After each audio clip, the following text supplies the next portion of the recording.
সিরাজগঞ্জের কাজীপুর উপজেলার শিমুলদায়ের কুনকুনিয়া ঢেকুরিয়া সহ কয়েকটি গ্রামে দীর্ঘদিন ধরে তৈরি হচ্ছে বাহারি রকমের কম্বল। এই শিল্পের সঙ্গে জড়িত এসব এলাকার প্রায় ৫,০০০ হতদরিদ্র মানুষ। কম্বল তৈরির মাধ্যমে স্বাবলম্বী হয়েছেন তাদের অনেকেই। প্রতিবারের মতো এবারও শীতে কম্বলের বাড়তি চাপ সামাল দিতে দিনরাত ব্যস্ত সময় পার করছেন কারিগররা।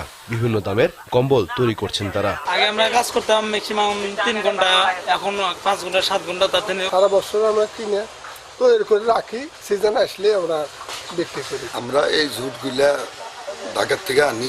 এই আশপাশে যত মহিলারা আছে এই কাজ করে জীবন জীবিকা চালায়। সম্ভাবনাময় কম্বল শিল্পকে কেন্দ্র করে গাজীপুরে গড়ে উঠেছে কম্বলের বিশাল বাজার। কম দামের পাশাপাশি উন্নত মানের হওয়ায় প্রতিদিনই দেশের বিভিন্ন জেলা থেকে পাইকাররা এখানে আসেন কম্বল কিনতে। দূর দূরান্ত ব্যবসায়ীরা আসে, খুবই পর্তার মতো মাল কিনে নেয়, তারা অনেক পুঁজিতে লাভবান করে।